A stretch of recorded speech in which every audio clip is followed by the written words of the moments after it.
You are listening to The Overwhelmed Brain. Today's episode is brought to you by Casper. Head over to casper.com/brain and get $50 off your order when you use the promo code BRAIN. Go ahead, relax into a Casper mattress today. Oh my God, that sounds great. Are you annoyed by affirmations? Are you tired of that same old, rehashed personal growth advice that all seems to boil down to, think positively and all your problems will go away? If affirmations feel like lies and positive thinking feels like denial, then I want you to get ready. The Overwhelmed Brain is here to help you create the life you want now.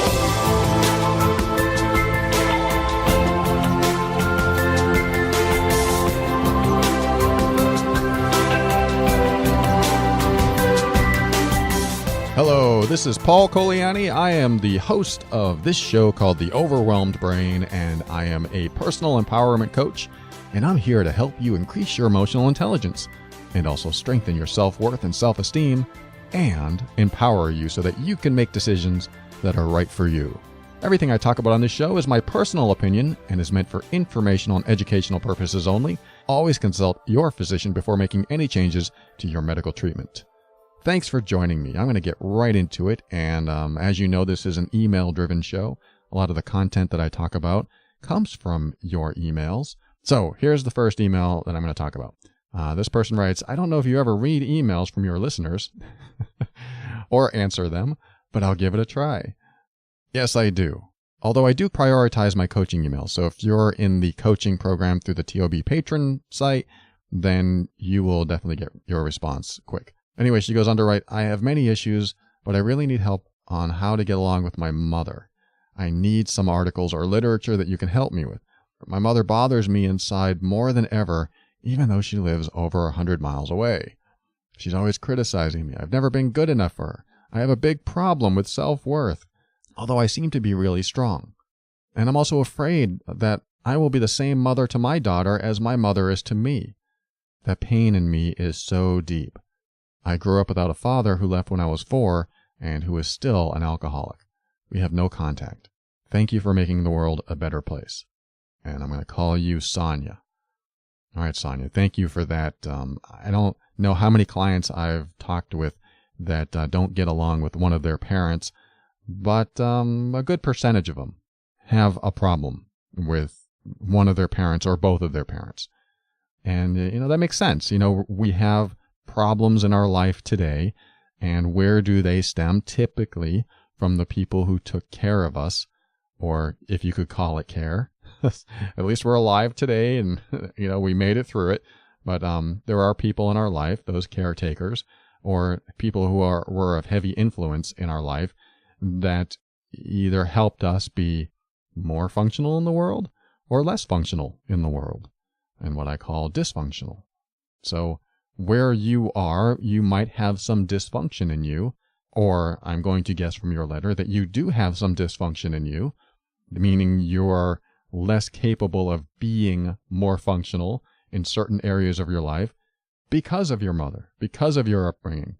Now you have the opportunity to change that as an adult. You're out of the house and you are on your own and you can make your own decisions. And this is where I want to take you.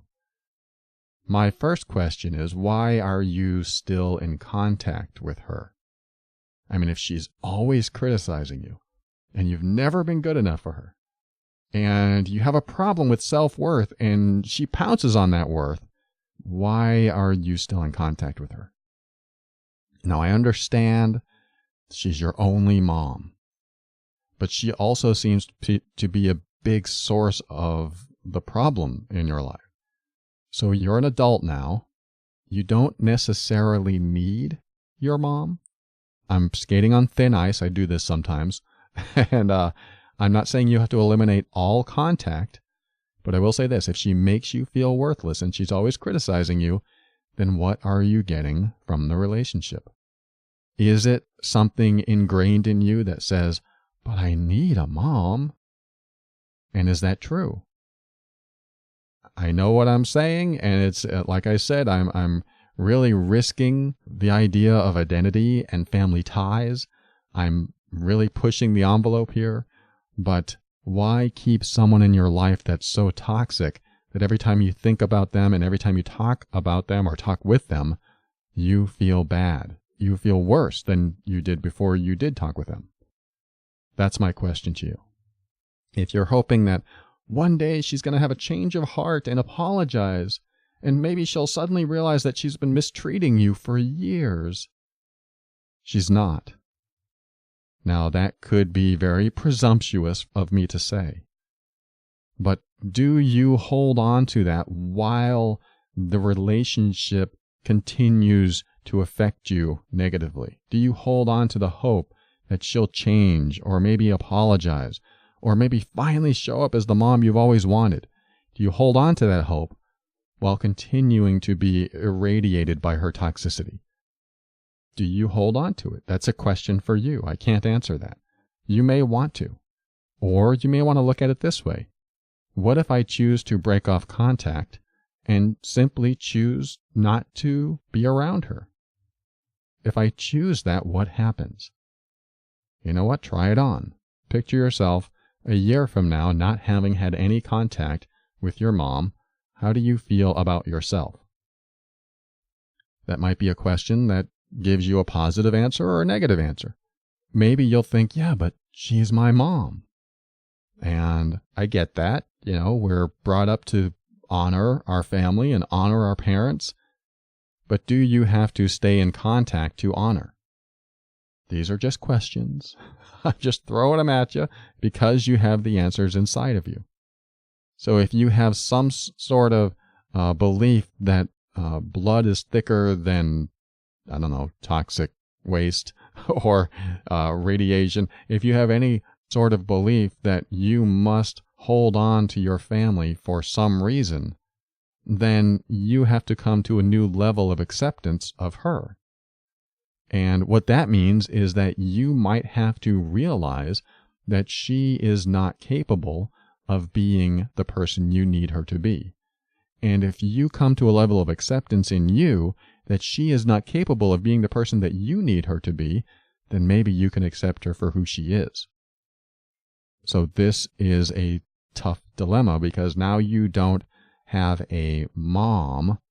You just have someone in your life that you will choose to accept as who they are, and whatever positivity she brings in your life in any way, you can grasp onto those little tiny bits of positivity and like or love those things about her, and then just realize that the rest of her isn't capable of loving you, nurturing you, and being where you want her to be. And she may not be capable of it. It may not be her fault. She just isn't capable of being the person you need to be for her.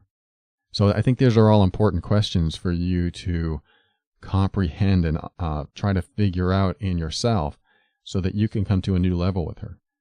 Either you go, you know what, she's too toxic, I don't want her in my life, or you just say, I need to come to a new level of acceptance of her and not be so hurt when she is incapable of treating me the way I deserve to be treated. Now, here's the third aspect of this. Maybe you feel like you deserve to be treated badly.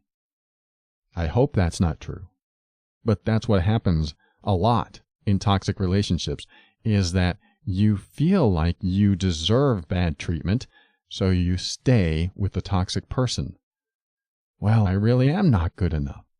I really don't deserve love because when I was 6 years old, I stole someone else's crayons and I've felt guilty ever since. These little things these little perceptions about the world and these little belief systems that we created when we were so young, we take them into our adult world and we apply them to adult situations and adult relationships, and they don't apply. They just aren't applicable. So my thought for you is to assess the relationship you want to have. Let's just say that you want a loving, caring, nurturing mom. From what you've told me today, it's not happening, and it won't happen. You can only measure by what you see today and what you've seen up to this point. That trend, unfortunately, will continue. I say that in a presumptuous way so I don't get your hopes up, so I don't raise your perceptions to make you think that something better is down the road. If you believe it's not going to get better, this is exactly who she's going to be from this point on, you can choose to accept or you can choose to move on. So that might be tough to swallow and implement, and maybe you can't, I don't know. It really depends on why you want this relationship in the first place. If you want a mom figure, if you need that female role model, then I would say don't use her as that role model. Don't use her as that mentor, because it doesn't sound like she would be a very good mentor to you. Which leads me to the second part of your question, which is, I'm so afraid that I will be the same mother to my daughter as my mother is to me. I totally get that. And here's the thing. You will never be the same mother to your daughter if you take your mom out of the equation. Here's what I mean. As long as you are influenced by your mom, you will trickle that influence onto your child. So unless you're able to come to an acceptance or an understanding or go completely out of contact with her, because whatever negativity you pick up from your mom, that negativity trickles onto your kid. And your child is going to learn what is acceptable behavior. So if she witnesses your mom treating you the way she does, then your child's going to go, oh, so that's acceptable. That's okay. And if in your interactions with your daughter, you feel any negativity because of your mom, you feel any low self-worth, you feel low self-esteem, you feel unloved, unnurtured, if you have all these needs that you're not getting from your mom because she keeps feeding it to you, then that will trickle down to your daughter. She'll pick it up. Kids are brilliant. They pick up stuff, which is why it's important for you to weed out the toxic people in your life or come to a new understanding with those toxic people so that they aren't toxic to you and your children. So your question is very valid. I don't want to be the same mother I am to my daughter. I don't think you will be at all. But I do think that there are elements of your relationship with your mom that will trickle in ways that you probably haven't considered. So that's why it's important, if your mom is a negative influence on you, then by proxy, she's a negative influence on your daughter. So this is why you need to eliminate the negative influence.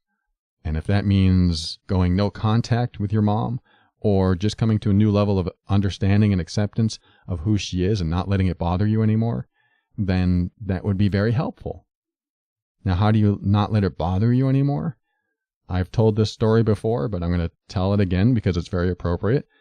When I lived with my wife in California, we were in a fourplex or a duplex, and our immediate neighbor always heard these noises coming from our place. So she was an older lady. She would knock on our door and she'd go, "Could you please stop these noises? You got this low sounding hum coming from over here and it's kind of driving me crazy." And I'm like, "Oh my God, I'm so sorry." I'm thinking maybe there's a computer against the wall and the fan is humming, or maybe the refrigerator is vibrating on the floor and it's going over there. I thought, okay, maybe there's some validity to what she's saying. So my wife and I looked around and, we moved the computers away from the wall. We tried to listen and feel and looking for that low level hum, and we couldn't find it, but we did the best we could. So our neighbor comes back a few days later and she goes, "Oh, could you please stop that hum? It's, I can't sleep. It's driving me crazy." And we're like, "Wow, I don't know what you're talking about, but, come on in, see if you can find this hum with us." And she walked around with us and she goes, I can't hear it now, but I know it's here. Can you just do your best to eliminate it?" And we're like, okay. She leaves. We cleared out one of the rooms against her bedroom wall. We took everything away from the wall. We turned off all the electronic equipment in there and only used it when we needed it. I think it was where we kept our office or our computers, but most of the time it was off. A few days later, she shows up again. "Would you please? It's driving me crazy. Would you please stop that humming? I don't know what's going on, but you have to stop it." And now we're starting to get a little frustrated. "We don't know what you're talking about. We have moved everything. We've moved everything away from the walls. We cleared out that one room. We're doing our best, and we're not sure where this is coming from. Will you please come in again and see if you can hear it?" And I forget if she came in at that time or not, but again, we were unable to locate it. And I was like, let me come over your house. Let me find out if there's something going on over there that we can't hear over here. So I did. I walked up in her upstairs bedroom, and she goes, well, it's not happening now, but of course. And I'm like, okay, well, when it happens, knock on my door and I'll come over and check it out. So a few days later, I don't remember when, she comes over, and again, I don't know what you're doing over here, but please, you have to stop it, please. And at that time, my wife answered. I don't think I was home. She told me this later. And my wife had it. She had reached her breaking point. And she goes, that's it. You have come over here every single time and said that the problem's in our place. You're hearing this hum, and we have turned our lives upside down to accommodate you. And we found nothing. This is not coming from us. I don't know what is happening with you, but that sound is not coming from our place. I'm sorry if you hear it, but it is not anything that we're doing. We've done everything we could. And I don't know if she slammed the door on her, but I do know that the lady was like, oh, I'm so sorry. I'm so sorry. And then she backed off. And then I think the next day she brought a flower over or a plant and said, I'm so sorry. I won't bother you again. And that was like, okay, that's nice. But I have a feeling she still hears the sound. But I talked to my wife later about it, and I was like, wait, you yelled at her? What happened? And she told me the story I just told you. And she goes, I was just getting sick of it, that we can do nothing else. We've tried everything. I think we even flipped the breaker and turned off all the power. It sounds like it might be electronic, so we turned off all the power. And we still could hear nothing, and it still didn't satisfy her. We just turned it off for a couple hours or something, just so we could hear ourselves if there was a difference. You might live in a sound for so long that you don't hear it. Well, we turned off all the power, and there was really no difference. So, but anyway, I talked to my wife, because my wife was still mad about it. She was still upset. And I was like, okay, why are you so upset? She goes, because we've tried everything. we can't do anything else. We're trying to please her, and there's nothing we can do. And she keeps coming over and blaming us for something that we're not doing. And I was like, yeah, but why are you so upset? I mean, you're still upset about it. It's not like you got upset and now you let it go, and she's letting it go too. And my wife stopped, and she's like, I don't know. She's an idiot. I forget what she said. And I was like, okay, what else? And, if you listen to my show, I'm kind of helping her express herself. What else are you angry about? What else are you upset about? What else about her are you upset about? And she shared that stuff with me. And so I was like, well, this is our neighbor. Is there any way we can get along with her? And she's like, I don't know. I just don't know. And I said the plant didn't help. And she goes, no. And I was like, okay, let me try to reframe this a little bit and see if it helps. I said, okay, what if our neighbor had a mental challenge? And, she's probably a senior citizen. Not anything wrong with that. But maybe as she's getting older, she is losing some of her faculties. Maybe she's not understanding. Maybe she's perceiving things differently. Maybe she does have a mental disability of some sort. I said, would that make you feel any different? And she thought about it, and she's like, yes, it would. And I was like, okay. So I said, well, maybe if you were to perceive her as someone with a mental disability, how would that make you feel different? And how would that allow you to treat her differently? I said something like that. And she goes, well, I would probably treat her, I guess I would treat her better. And I said, why? And she said, because I would know that she didn't necessarily have control of what's going on in her mind. I was like, okay, does that make you feel better? Thinking that she has this mental disability and that she's hearing these noises, and it's not necessarily reality, it's her imagined reality or whatever it is. She goes, yeah, actually, it makes me feel better if I treated her as if she had a mental disability. So I said, if she comes over and knocks again, it will be just the words of someone that hears things, that hallucinates sound. And would you still be upset by that? And she goes, well, it would bug me a little bit, but I certainly wouldn't be angry at that person. I was like, great. And that's my point. That's my point. And that's what she did do. She started treating her better, and we all got along. We never found the source of the hum. Fortunately, a few months later, we moved out. So whoever moved in had to deal with that. And we got along, though. It was great. And it really helped my wife reframe this person and treat her differently. And this is what we can do in our own lives. Even if we know someone has the faculties and the control and the willpower and all this other stuff to be a certain way, it's so much easier when we can't change them and we know not to expect anything else from them, to just go, well, they must be disabled in some way. They must be mentally challenged in some way. And if that's the case, how do I view them then? Like, you wouldn't go up to a person with Tourette's and say, stop swearing at me.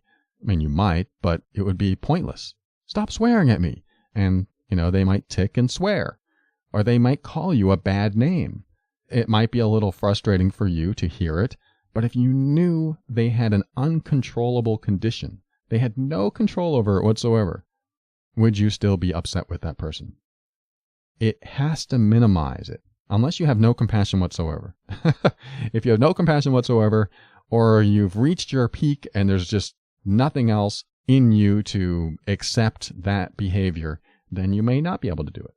But for the most part, if we can perceive someone else that is bothering us in a way that helps us come to a place of acceptance, then we are in a better place in ourselves to not be bothered. So this might be helpful for you, Sonia, to see your mom as someone who has her limitations and will absolutely do whatever it takes to make you feel bad, because it's how her brain operates. It still doesn't feel good because you have a history with your mom, but you might have to see it as an incapacity, something that she's just not capable of doing. And if that's the case, then you can't blame her for being any more or any less than what she is at this moment in time. You can't change her, you can't expect any changes, and you know what you'll always expect. And that's kind of freeing. It's kind of freeing to know what to expect from someone. I know this person's going to make fun of me. I know this person's going to put me down. I'm just going to expect it to happen. And once we get through that part, then we can have a nice conversation, if you want. Personally, if one of my family members made me feel bad, I would have to step away and not be in touch with them. Just like my stepfather, I'm not in touch with him. I make no efforts to contact him. My father is no longer alive, and I don't look to my stepfather to be a fatherly mentor. I look to other mentors. I become my own mentor. I become the father I never had. I become the mother I never had, in certain ways. I become the brother and the sister and my best friend that I need at certain times. And that's how you build your own self-worth and self-esteem and strength and everything that you feel might be missing in your life.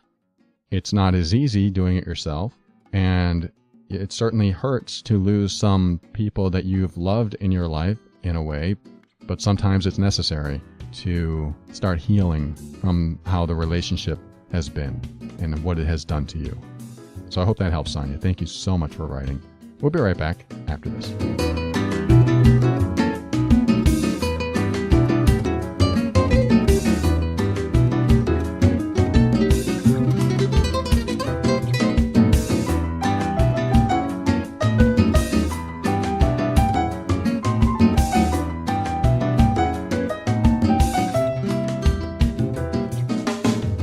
Well, last week I was telling you how we need a new mattress, and that I was going to look at Casper to provide a solution. Well, I've been on their site, and I've been looking at possibilities. Let me rephrase that. Probabilities. They have two that I'm just enamored by. The award-winning Casper and the new Casper Wave. I was like, what's this Casper Wave? I don't remember seeing this before. They call it their most innovative mattress with targeted support for the best sleep humanly possible. I had to know more. So I clicked on the link and I got to watch a very cool video. It shows their design process. I never realized how much engineering goes into their mattress design, and I have a whole new respect for their company and their product. You should check it out. Visit casper.com/brain and see what they have to offer you. If you end up purchasing, make sure to use the special promotional code BRAIN during checkout, and you get $50 off. You know, there are a few things I love about this company. They take out the middleman to eliminate those inflated prices that you'll often find at mattress stores. They have memory foam options that have just the right sink and just the right bounce, and a breathable design that sleeps cool to help you regulate your temperature throughout the night. And to top it off, buying a Casper mattress is completely risk-free. You get to use it for 100 nights with the option of returning it without question. Not only that, if you're in the US or Canada, they'll deliver it for free and pick it up for free. If you aren't satisfied within that 100-night window, just tell them to get it. Just come and get it. But I don't see you doing that.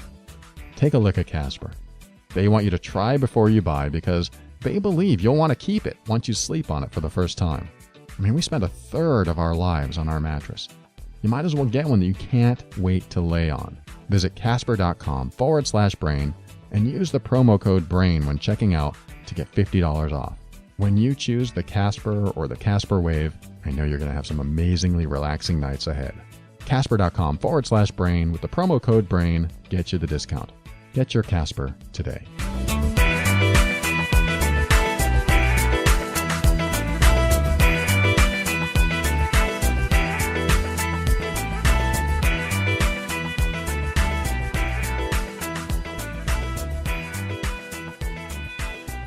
Welcome back. All right, this next email comes from Wendy. Wendy says, I would like to let you know how grateful I am for this podcast. I am a critical thinker and traditional self-help methods don't seem to resonate with me. I'm reaching out to you in hopes that you can provide me with some guidance through my current situation. Well, thank you, Wendy. I appreciate you. I'm glad you reached out. I started dating a college classmate whom I was skeptical about. I was hesitant to date someone in my class for fear that things wouldn't work out and I would thus be uncomfortable while trying to study. I expressed these hesitations to him, but he assured me that he had the best of intentions and that our relationship was something that he really wanted. I personally felt that he was a tad pushy, and subsequent conversations indicated that he was shallow. But I overlooked those things because I liked the idea of being in a relationship, and I wanted to give him a chance. Within months, our relationship had dramatically fallen apart, leaving me angry, confused, and hurt. A few months ago, I learned that he was dating someone new and seemed to be treating her way better than he treated me. When we were together, he would rarely want to go out anywhere and was always studying. However, he is always out with his new girlfriend, taking her on dates and spending what seems like quality time with her. This makes me feel like there's something wrong with me, despite what my friends and family have told me. I'm just trying to understand why he's treating her better and what she's doing to deserve better treatment from him than I did. To make things worse, I'm constantly running into them together in places like the grocery store, restaurant, or church. Because we have mutual friends, my friends may casually bring up their relationship, which further deepens the knife and hinders my healing. I just feel like I'm being smothered and I can't get any distance. I do not have the option of transferring schools as this is not feasible with my graduate program. I guess my question is, what do I need to do to properly heal from this? Given that I cannot physically distance myself from it without cutting off my friendships and otherwise severely limiting myself. Thank you so much. I look forward to your insight. Okay, Wendy, thank you so much for sharing that. And the love and loss game is a challenge. It's hard on the heart. I totally get it. So thank you for sharing that. That's a tough situation. So let me share with you at least two important points that I can think of. The first is you said he was pushy and shallow, but you like the idea of a relationship. So what you're saying is that you knew these things about him and still chose to be with him. What I call this is dishonoring yourself. Don't take too much offense to that, but when someone reveals who they are to you, or you figure that out, especially at the beginning, this is your opportunity to go, okay, do I want this type of person in my life? Do I want a pushy person? Do I want a shallow person? Because I guarantee you, if you allow what you want, like to be in a relationship, to override what's been revealed to you that you don't like, it will always fall apart. That's what they say. They say love blinds. Well, if you want a relationship and you override your thoughts and feelings and intuitions about what you don't like, it will fall apart or it will get worse. Typically, that's what happens. So I just want you to keep that in mind.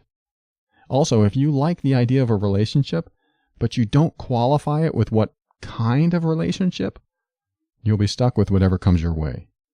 So I want you to become super clear on what you want in a partner, and especially don't settle. Settling is what happens when you refuse to wait for something better. Settling is what my girlfriend did for many years. She settled for guys that were good enough, and some of them turned out to be emotionally abusive or toxic in some way or something else. And she ended up very unhappy in these relationships, so she had to get out of those relationships. It wasn't until when she got married and got into another relationship after her marriage ended where she realized all I do is attract these awful people in my life. So she made her list of the perfect partner. I want this, I want this, I want this, I don't want this, I don't want that, I don't want that. And she put it on paper and she said, I refuse to settle for anything less than this. If that means I'm single for the rest of my life, that's what it means. Boy, when you commit to that, you're going to get what you want. If I had committed to that crappy job I had when I was married and my wife and I were homeless and jobless, and I got this crappy job, I hated it, couldn't wait to get out of it, felt like a prisoner at my cubicle, but I chose to quit because it was so awful. It was belittling to me. It stifled me in so many ways. If I had chose to commit to that, I never would have found the other job that paid me double and paid me to travel. It was just night and day. I chose not to settle. And that was what I needed most. I needed a job. I needed income. But I decided not to settle. When you settle, you take what you get, and what you get may be the most unhappiest times in your life. That's what happens when you settle. You become unhappy. I'm not saying always. I'm saying it happens often. So you really need to consider what it means to settle. If you could have the happiest, most wonderful relationship in 10 years, would you be okay being single until that point? That might be a hell no. I don't know. But let's just say that you absolutely knew in 10 years you would meet the partner of your dreams and they would have absolutely everything you wanted and you had the most ultimate, abundant, happy life with that person. Knowing that's going to happen in 10 years, would you be single for 10 years until that happened? Now the thought comes up, well, can I date?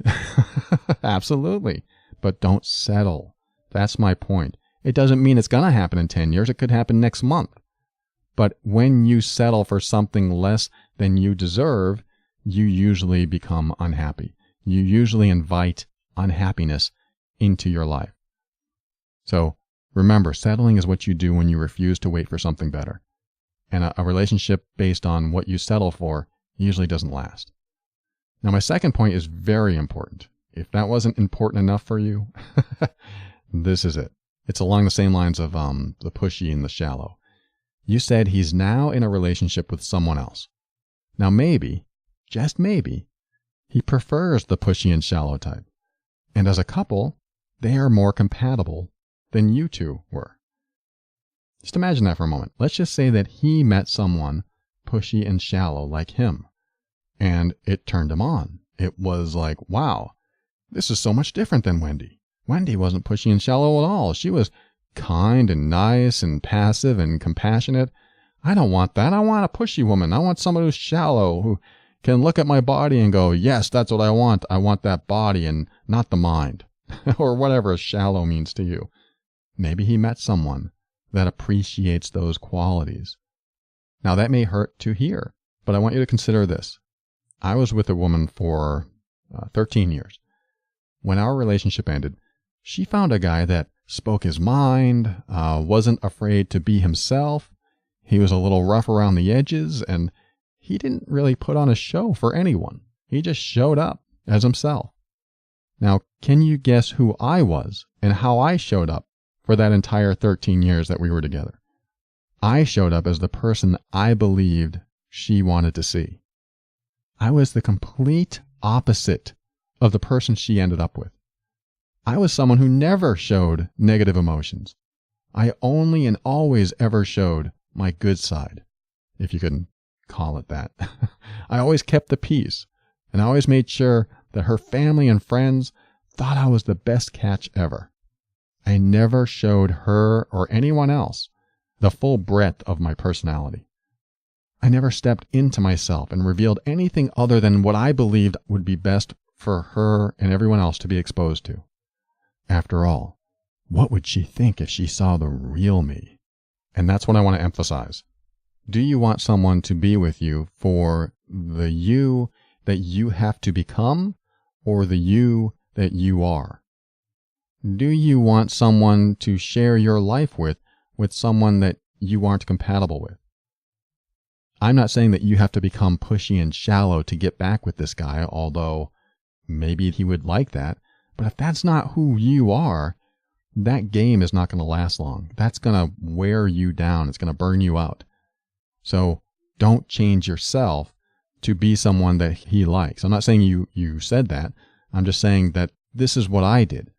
When my girlfriend ended up with a guy that was totally opposite of me, and I saw that she was having a good time, and she even got married to that guy, I was like, what? What about me? What does that say about me? It says a lot. It says that the person I was could never be what she was looking for in a guy. And if I wanted to get her back, it's possible that if I started acting like him, I could probably get her back. But now I have to be someone that I'm not, or at least I didn't feel like I was at that time. And yay, maybe I get her back. And then it doesn't work out. And now I've ruined her relationship with him, and I've ruined my relationship with myself because I'm not showing up as who I want to be, as who I felt like I was. I had to work on myself, of course, over the years and figure out who I was. But even now I look at myself and go, hey, you know what? I am sort of like that guy, but I didn't show up in the relationship like that, so she would never see that part of me. And I'm not sort of like that guy in a lot of ways too, so she probably wouldn't have appreciated it anyway. Who knows? It doesn't matter. What I'm trying to say is that the personality quirks and characteristics in someone else, the nuances, are sometimes more compatible and they're sometimes less compatible with the people that we want in our life. And so if he is looking for someone that appreciates someone shallow or wants to be pushed around or dominated, and that's not you, then you don't want this guy in your life. I can almost guarantee it, unless you are already that way, unless you already want those things in a relationship. So you may want a relationship, but do you want one with someone pushy and shallow or other things that maybe you didn't tell me about? That's that settling thing. If you don't want it, don't settle. So I wanted to emphasize those 2 points before answering the real question, which I'll do now. You asked, what do I need to do to properly heal from this, given that I cannot physically distance myself from it without cutting off my friendships and otherwise severely limiting myself?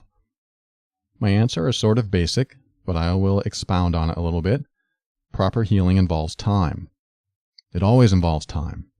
Now, that's proper healing. That is the methodical, day-by-day, time heals every wound kind of healing. I'm not saying time heals every wound, but that's the cliche. So yes, proper healing takes time. Accelerated healing involves acceptance of loss. The fastest healing involves knowing that your life would have sucked worse with him than without him. But it's almost impossible to fast forward the healing from a heartbreak. In fact, the end of a relationship I like to treat as I would a death. Like there's a death in my life. There's a death of someone I really love. And that death forces me to accept that they're gone forever. When I can come to that acceptance that they're gone forever and there's no hope I'll ever see them again, touch them again, feel them again, hear them again, then my healing comes faster. It hurts worse, but it comes faster.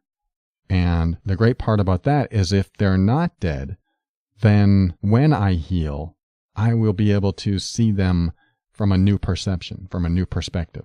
And it's very helpful to have that new perspective because I've given myself time to heal. When they're still around, yes, it's harder. When you keep running into them, yes, it's harder. I totally get that. But let me repeat my answer. Proper healing involves time. Accelerated healing involves acceptance of loss. The fastest healing involves knowing that your life would have been worse with him than without him. And really, when it comes down to it, you can't fast forward the healing of a heartbreak. Your investment in the relationship was an investment in you. The relationship was a part of you. And a part of you, I hate to say it, died that day. This is why I say treat it as a death. The ending of the relationship left you unfulfilled and only partially whole. And there is an empty space where you feel there should be love and nurturing. This is why when you have this emptiness inside of you, it's time to rebuild. And one of the best ways to rebuild is to accept that there's an emptiness inside of you, that there is a loss, and that that person is lost in your life, is not coming back. And you rebuild who you are by accepting the loss of love as a death. This is challenging to say, let alone hear, but it does help with the healing process. And as you heal, be with yourself in nature or wherever you feel comfortable to reconnect with who you are inside. For example, I went to Maynard, Massachusetts once, and I grew up there. I had a childhood there. And I was in my 30s, and I was going through some sort of midlife crisis. It might have been after my breakdown at 35 or so, I forget. And I just went by myself. I went for a couple days. I wanted to visit my hometown and experience it once again from an adult perspective. I wanted to connect with who I was at that time and really get to know myself from this new place in this old place. I wanted to I was in a new place in myself in this old town that I grew up in. And I tell you what, it's really strange when you go through your old hometown, because the mile that you walked as a child is like 300 feet as an adult. It's just like your steps are longer and it takes no time at all to get to where you're going. But as a child, I used to walk around town all the time. And I remember, going up and down my streets and visiting the bowling alley and going to the donut shop and walking farther than a child should ever be allowed to walk, because I just loved walking and getting away from home. The alcoholic, abusive person that lived at home, I didn't want to be there. I just wanted to get out. So I'd walk and walk and walk. So I wanted to revisit this town and try to reconnect, I don't know what it was, fill in the gap in my life, fill in that empty space that I felt was missing.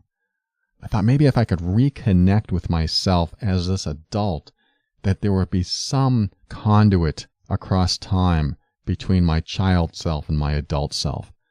So I took this little journey, and when I arrived, I found this awful hotel room. It was awful, but it was a place to sleep. And, I was able to park there, and I was able to put my stuff in there and then go off into town. And that's what I did. I walked through town like I did as a child. I got to see my old elementary school, which is all boarded up. It was kind of cool, actually, because it looked like a ghost town, or at least that school did. And I got to see where the old bowling alley was, which turned into an office building. And I even went down the street that I lived on when I was a very young child. And the next thing that happened was something that I don't know if I would call a spiritual awakening, an enlightening moment, an opportunity to heal within something that I've been holding on to.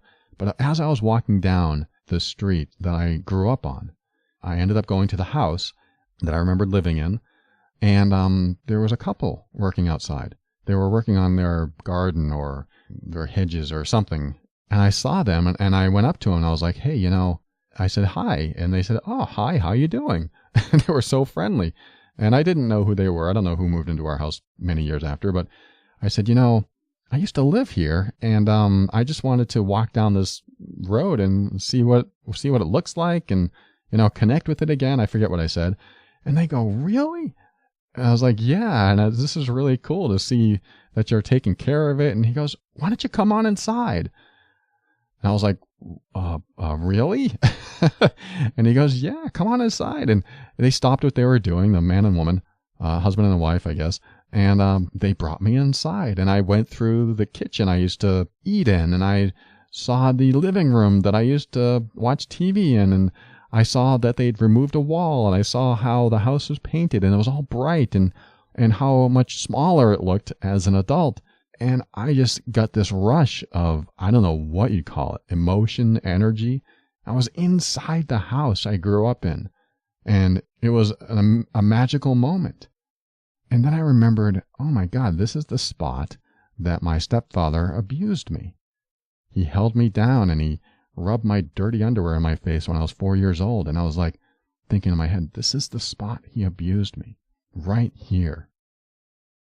And I realized this is it. This is that conduit. This is that connection to my childhood that I needed to reconnect with. This is that missing piece in my heart. This is that emptiness I feel right here. And I have an opportunity to heal it right now. And I reached up and I could touch the ceiling. You know, I'm 6'4". I can reach pretty high. That was a low ceiling anyway. But I was able to reach up just to connect with the house and really connect with that younger version of myself and complete the circuit, you know, close the loop and be there and, you know, come to terms with this and come to peace with it. And as they were talking to me, I just looked down at the floor where it happened and realized this is it. This is where I get to heal. Whatever happened inside of me, some shift, some enlightenment. I don't know what it was. I started talking with them again. And, you know, I didn't tell them about the abuse or anything like that. But it was just an amazing moment in my life to be able to revisit the house from this adult perspective, knowing there was something missing in my life, and having the opportunity to connect with that child inside of me, that inner child, in a way that I've never done before. And that couple just being so nice and inviting a perfect stranger in their house, making me feel welcome, as if they knew it was okay to let me in. I don't know if that's guidance. I don't know if that's God. I don't know what's going on there, but they invited me in without issue. And we talked for quite a few minutes, and I left. And I got back in my car, and I think I drove to some park or some woods in Marlborough or Sudbury, somewhere else that I visited in Massachusetts. And I walked through the woods and reconnected with myself in a way I had never done before. And I just started crying. It just came out of nowhere. I don't even know what I was crying about. But something happened to me that day. Something shifted, something changed in me, and I was able to heal fully from what happened in my past. And after my 2 days in Maynard were done, I got back in my truck and drove back home. That was when I was living in Florida. And I learned that this is what you need to do when you are suffering from loss. It's not a matter of trying to reconnect with the other person. It's a matter of reconnecting with yourself. What is lost in you that you need to regain? What is empty in you that you need to rebuild, that you need to fill with something, with a part of you? That's what happens is when you're in a relationship, you feel like a part of you has been removed. So you need to reconnect with that you. I don't know if you need to go on a Mecca and visit your hometown. I don't know what kind of enlightenment or journey that you may need to take, but I really believe in reconnecting with yourself in nature in a way that no one else is around, and the only person you have to reach out to is you. That's what it felt like for me that day. I reached out to myself, to my 4-year-old self that day, like a conduit through time, and was able to connect with him and absolve whatever was missing. And doing that can change your life. When we come back, I'm going to answer the last part of your email right after this.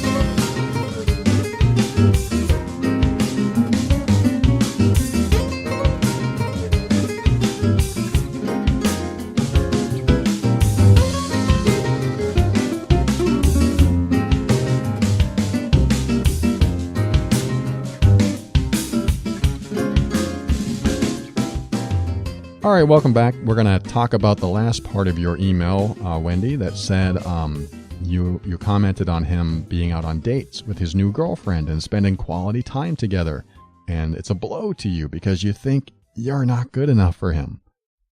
The problem isn't that at all. This has nothing to do with you being good enough. In fact, think about this. Let's just say that you were his ideal partner in every way, but he did one thing that really bothered you. Let's just say that he invalidated your emotions and you didn't like it at all. You felt worthless. You felt unimportant. If he did that often, do you think it would be best to stay in a relationship with him? What if he forced you to do things that you didn't like and he wouldn't take no for an answer? Do you think it's better to stay in that relationship or get out? Now, the reason I'm telling you this is something that you said. You said the relationship went downhill fast. There's a reason for that. And I'm going to guess that one of the reasons is that your values weren't in alignment at all. Maybe he wanted someone more compliant. And like I already said, maybe he wanted someone more shallow, like him. Maybe he wanted someone who didn't mind being bossed around and doing exactly what he asked. As I said in the previous segment, if you really want to keep a relationship like that, then you need to change who you are and become more compliant and more submissive and do things that you don't want to do just to keep someone that is bad for you. You're reading between the lines here, right? I'm being a little sarcastic, but of course they're having a good time. She may prefer to be pushed around and told what to do. If that isn't you, don't make it you. She may prefer a shallow, maybe even less intelligent guy. If that isn't you, don't make it you. You will only always ever get exactly the right person if you don't change who you are for them. If they find someone else, it is a bullet thankfully dodged. Because imagine if you were even more invested and they were too afraid to leave you because they didn't want to hurt you. Then you're in a phony relationship with someone you're heavily invested in and making plans for a future that probably won't exist, or at least will fail at some level. So what I'm saying is that when you see them out together, I want you to see her exactly how you see him and know that maybe they are right for each other. Maybe all of his bad qualities she is receptive to and you aren't. Like I said, I don't want you to change you and become more compliant and submissive to do the things that you don't want to do just to keep someone that is bad for you.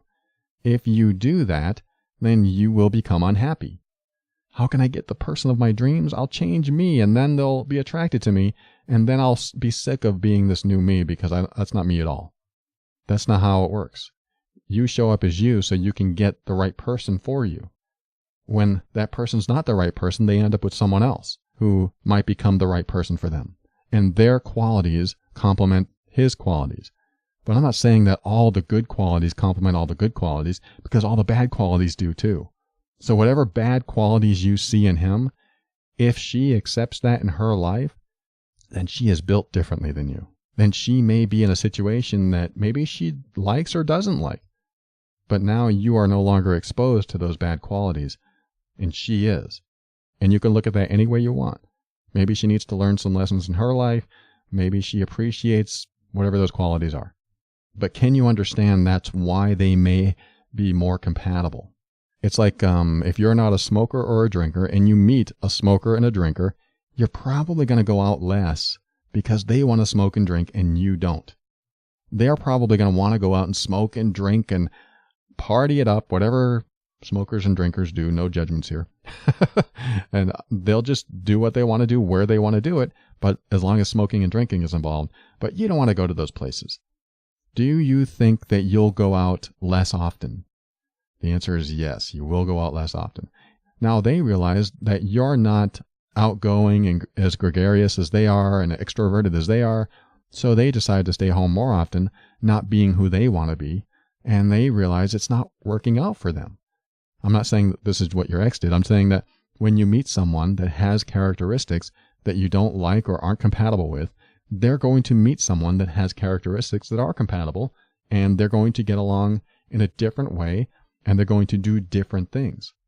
So if your ex was a smoker and a drinker and you weren't, and they met a smoker and a drinker, they'll probably go out a lot more because there's no incompatibilities. But would you convert to smoking and drinking just to be with him more? Hopefully not. Again, I'm not judging smoking and drinking. I'm more of a judge of changing who you are for someone else. I don't want that to happen. I don't want you to change who you are for someone else. I want someone to accept you and want to be with you for who you are. And if the person that is with you doesn't want to be with you for who you are, thank God. Let them go. Let them find someone that does appreciate them for who they are and they appreciate the other person for who they are.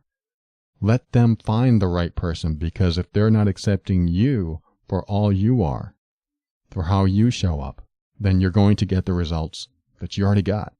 You're going to end up with something that's not good.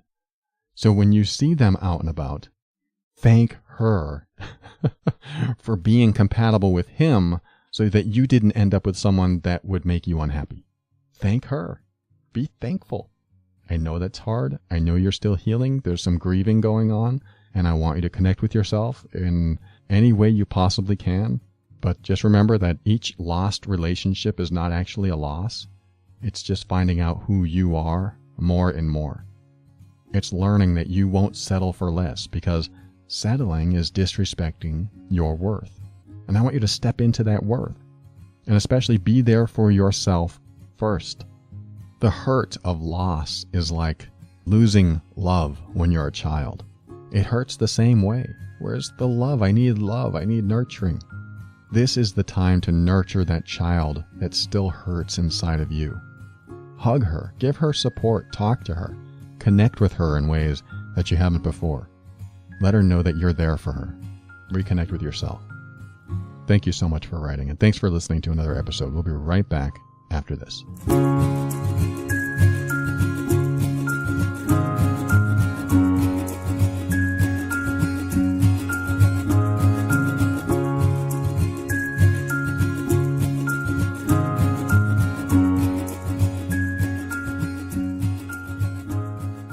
Thank you for listening to another episode of The Overwhelmed Brain. I'd like to thank iTunes reviewer LW90631 for their 5-star review in iTunes. That person says, "I love this podcast, especially a host who can laugh at himself.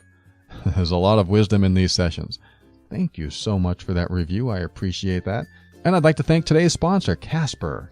I want you to check out these mattresses. Go to casper.com/brain and use the promo code BRAIN for $50 off your mattress. And I want to tell you about the Mean Workbook. If you're in a manipulative or emotionally abusive relationship, or you don't know you're in one, or you just can't figure out what's going on in your relationship, but you tend to feel guilty or responsible for all the problems all the time, and the other person always seems like they're right and you're wrong, maybe you're being manipulated. I highly recommend you go to theoverwhelmedbrain.com/mean, that's MEAN, and get the Mean Workbook.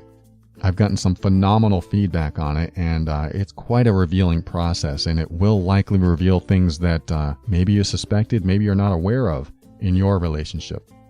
Well worth going through it. I highly recommend it if you feel at all emotionally abused, manipulated, or you just can't figure out what's going on in your relationship. Visit theoverwhelmedbrain.com/mean. And I'd like to thank the patron members for their support of this show. And of course, if you're a patron member, then you are receiving private episodes and workbooks and specific training and also email coaching. So if you want to support this show and get something in return, go to patron.theoverwhelmedbrain.com and check it out. I appreciate all of you in the program. Thank you so much. And of course, the easiest way to support the show is to use the Amazon link at theoverwhelmedbrain.com.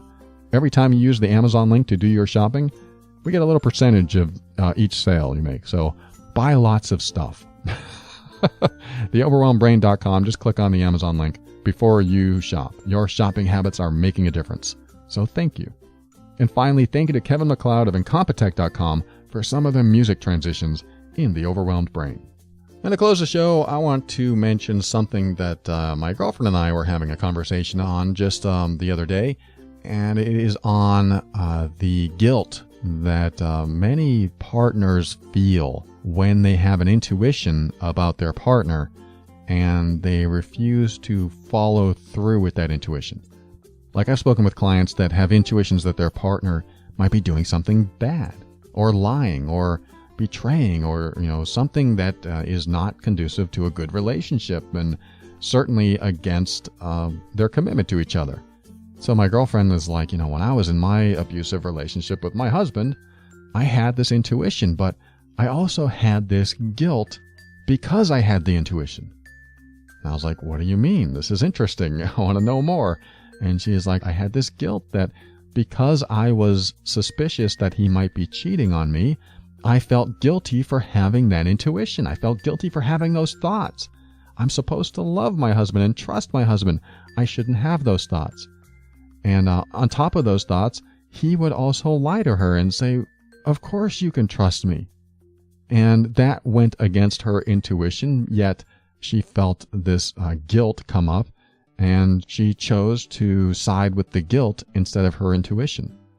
She chose to take action or non-action based on her guilt and not her intuition.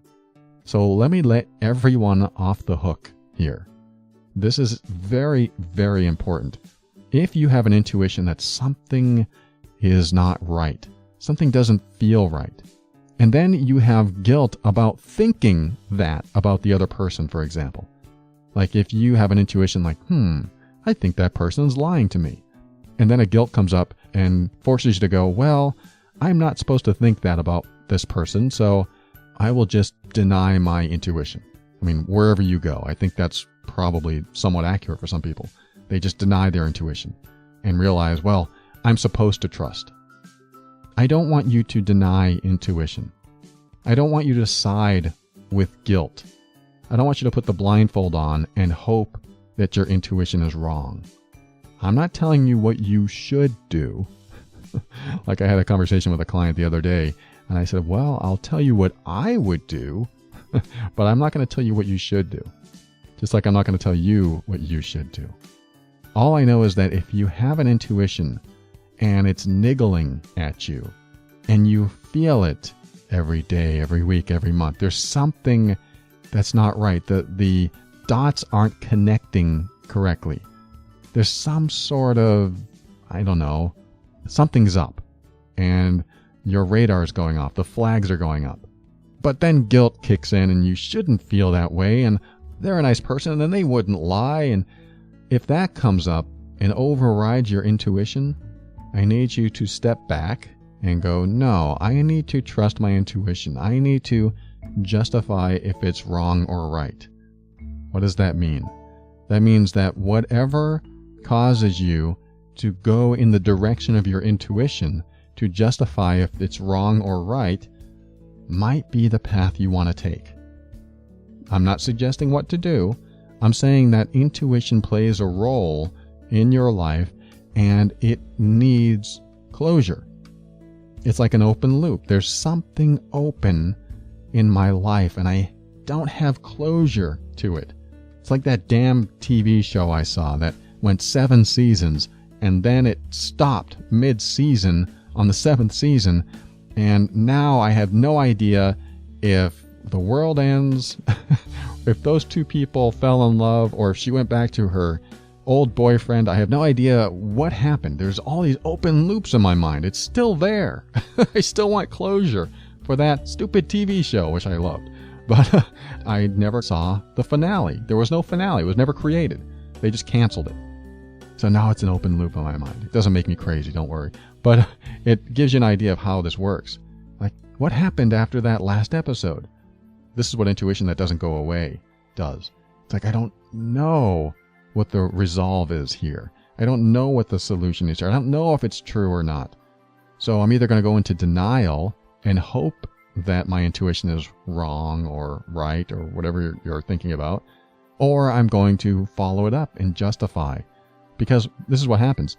As soon as you follow your intuition, you're either going to justify that it was right, and now you can do something about it, or that it was wrong, which will close the loop, which will stop the, I don't know if you want to call it suffering, but it'll stop the unfinished thought. you will feel more complete. You will feel more whole. And until that happens, you don't feel whole. You feel like there's just something not right. So my thought is to go with the intuition and do what you can to prove yourself right, or do what you can to prove yourself wrong. That way you can close the loop. I hate open loops. They stick in my mind and you can't get rid of them. And how do I get rid of them? I have to follow up on them. How can you get rid of them? Open your mind. Step into your power. Be firm in your decisions and actions so that you can create the life you want. Always take steps to grow and evolve. You are powerful beyond measure. And above all, and this is something I absolutely know to be true about you, you are amazing.